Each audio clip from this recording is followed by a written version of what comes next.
Hello to all my friends and family, and welcome to Jim's 5 a.m. club. And it's just a little bit breezy and a little bit misty and wet at the moment. So I'll do this 5 a.m. club from wharf number 6, just to keep out of the elements for the time being. As you can see, the tide is full, and it's just an ordinary day today, Wednesday. But it's been like this for most of the month so far, so much for summer. But then again, this is typical for Sydney to have overcast days and a bit of rain. Yeah, nothing different.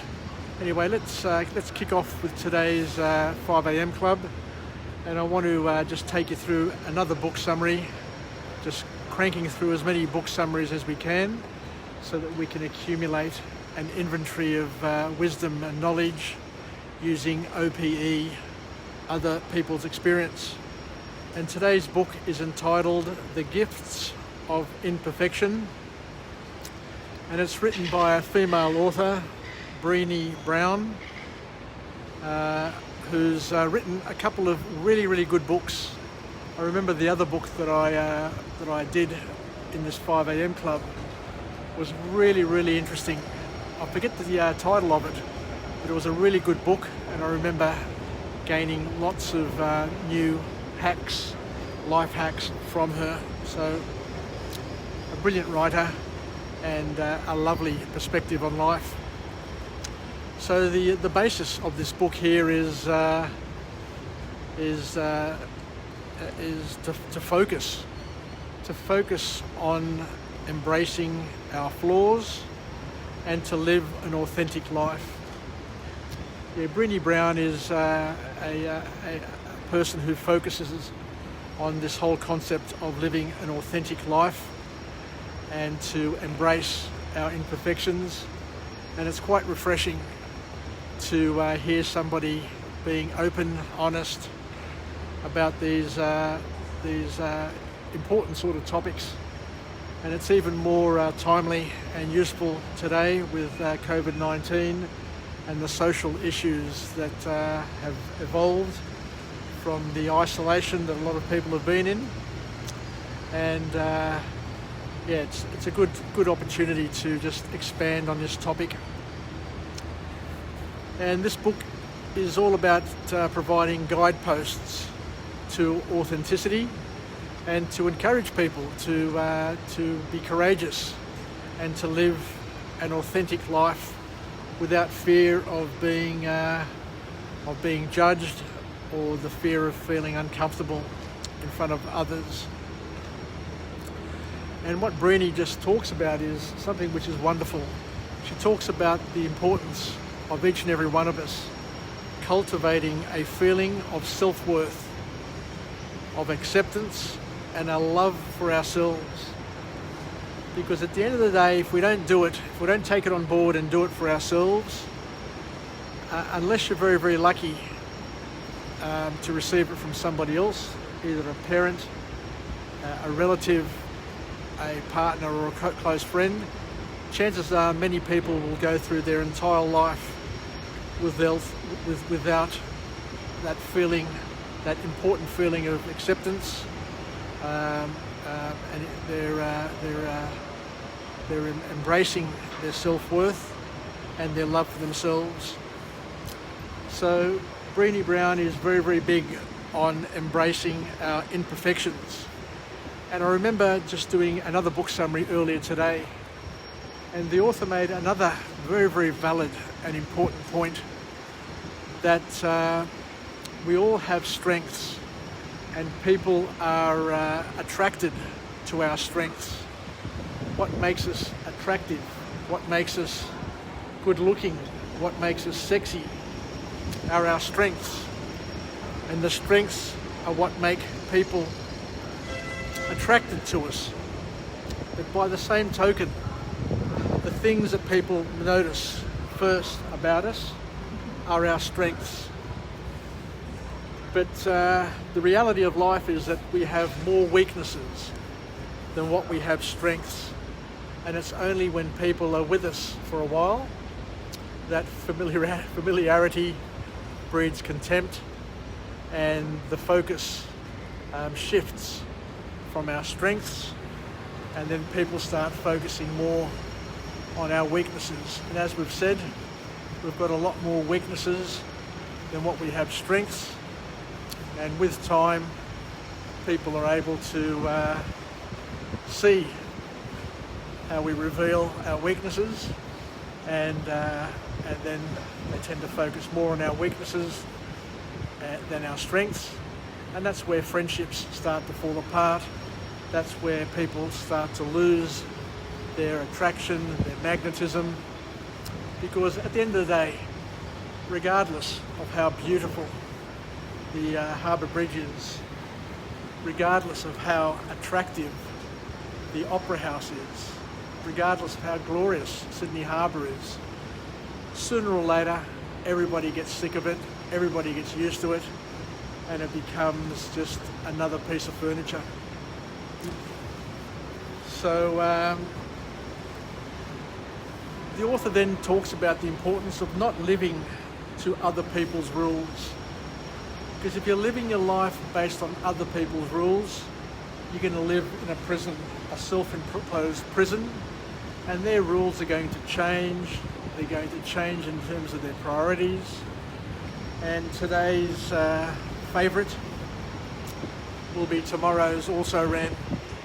So if you're depending on people around you for happiness, for love, for acceptance, then there are going to be times where you're going to be let down.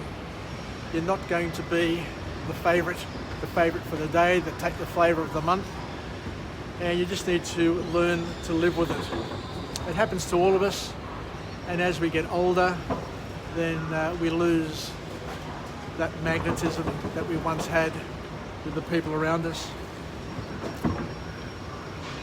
So it's important to not lead a life that is anxious and unhappy.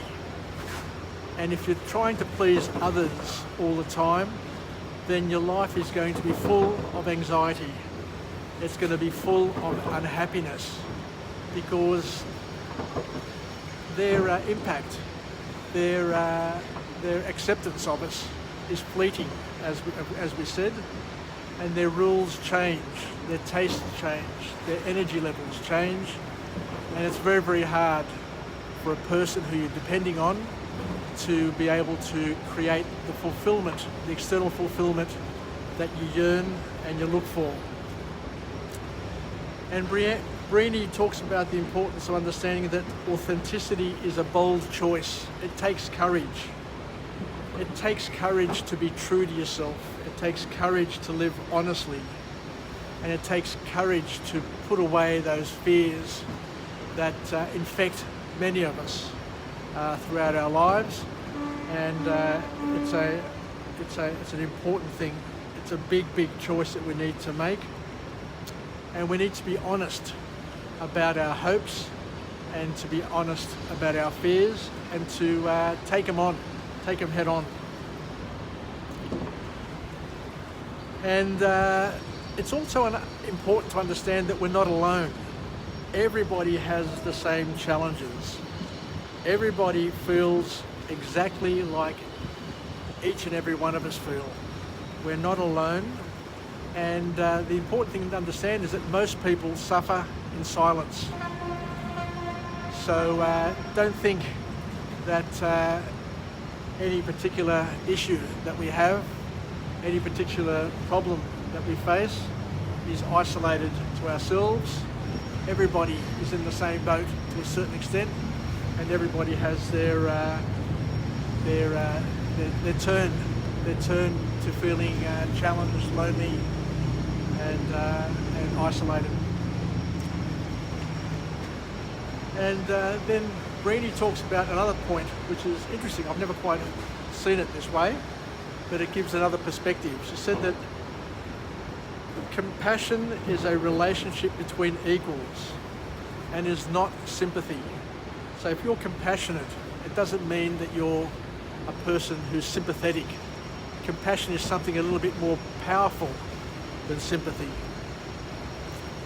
And another point that the author makes, which is a beautiful point, I absolutely love this and I'm fully on board with this one, that perfection is simply not worth pursuing because emotionally it is unhealthy. The whole concept of perfection, trying to be perfect, is very, very damaging and something that we need to understand, and we need our children and our families around us to understand that this whole concept, this Facebook concept, this Instagram concept of perfection and continual happiness is something which potentially has emotional problems. But to also realise that once you get on the path of seeking perfection, constant perfection, then it's something which is addictive. It's worse than a drug. It's self-destructive, and it makes you dependent on others and how others view you and the stroking that others give you. I think it would be absolutely boring and absolutely terrible to have to rely on other people telling us day in, day out that we're beautiful, that we're smart, that we're sexy, that we're this, that we're that, because there are days where it will end. It doesn't matter how beautiful, how sexy, how smart you are. As we said, the flavours of the month change month by month, and today's beauty queen is tomorrow's also ran. So be careful of falling into the trap of trying to be perfect in order to satisfy people around you. Because the perfectionist fears criticism.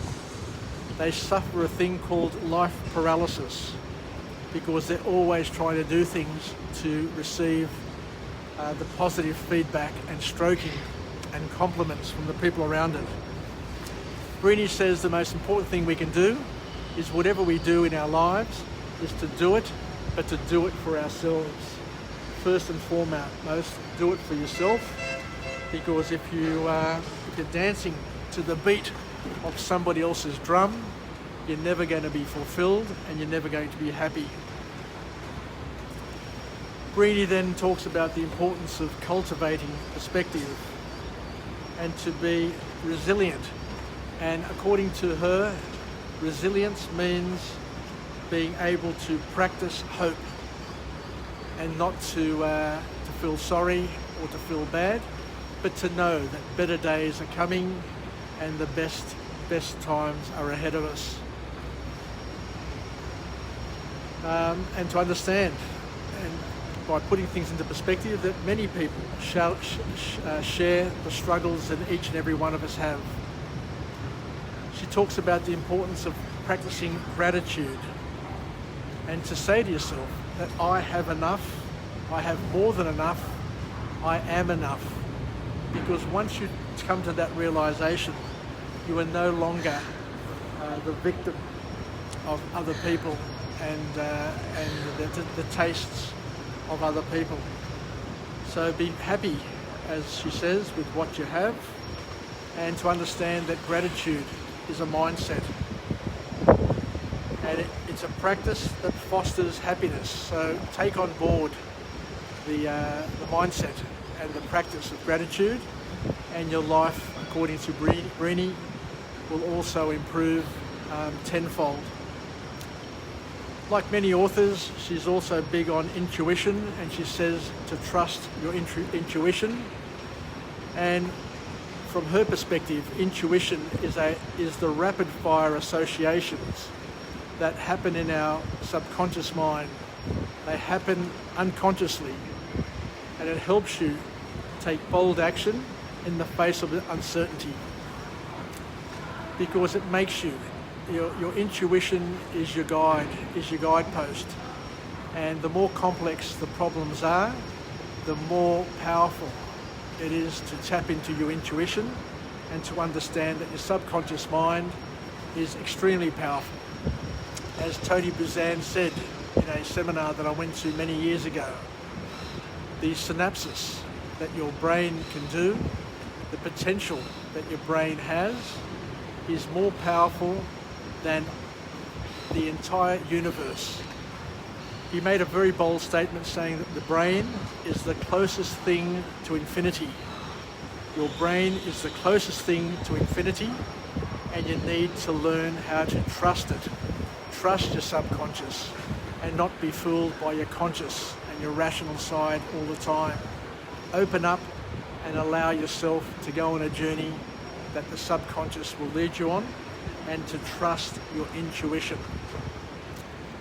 And Brene then also says that it's important to not over compare yourself to other people, because you only tend to see their strengths and you don't tend to focus in on their weaknesses until you've known them for long enough.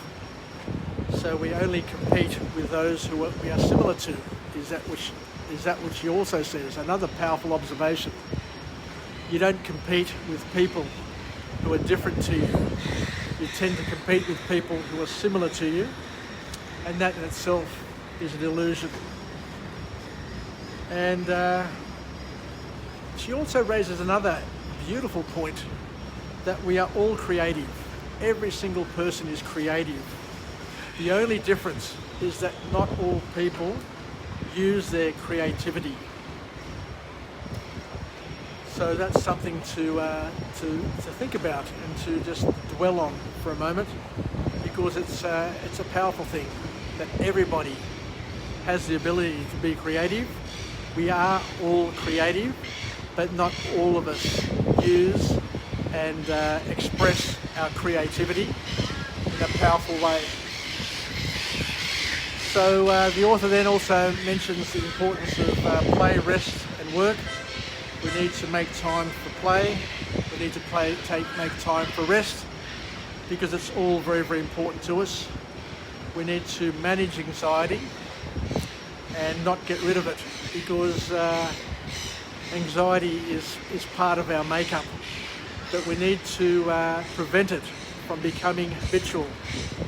So the focus from her perspective is to understand that we all suffer anxiety, but to learn how to manage it, how to best manage it, and to prevent it from becoming habitual and an automatic response. She then finishes off by talking about the importance of each and every one of us identifying our gifts and talents. And we all have a unique gift, but it's up to each and every one of us to identify it, to realise it and to express it. And to not to fear being uncool, because there's no problem with being uncool. And cool is something that we need to be every now and then. We need to isolate ourselves, but most importantly, the last point in her book is probably the most powerful and the one that resonates deeply with me, is you need to express laughter, song and dance, because only then you'll be able to tap into your full vulnerability and live authentically. Because to laugh loudly, to sing loudly and to dance wildly is an expression of full body vulnerability. And we need to do these things without reservation. And it's only when you get to dance wildly, to sing loudly, and to laugh crazily that you've actually tapped in to your authentic self, and you're living the life that you deserve, and you're making a genuine connection with your inner self and your outer environment.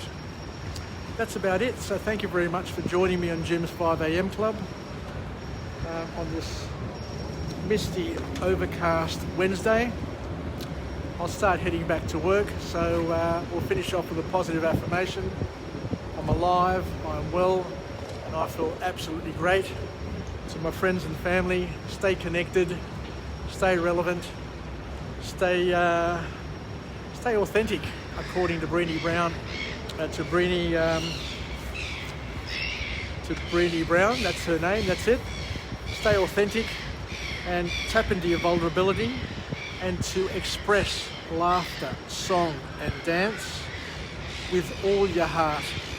And don't do it with reservation, because you need to release the handbrake and make the most of your life and enjoy every single moment. So thank you once again for joining me on Jim's 5am Club. I look forward to coming to you again tomorrow from a different location with a different message, a message of empowerment, something to think about, something to share, and something to get us through the morning and through the day. And as you can see, we started off overcast and it's starting to clear up now. And similar to our lives, we have days where it's overcast, and then the gentle breeze comes through and clears it, and our life is back to where it was. So thank you once again, and we'll chat again from Jim's 5am Club. Sasakapao, I love you. Take a kiss from me, and we'll chat again. Bye for now, and see you again. Yasas.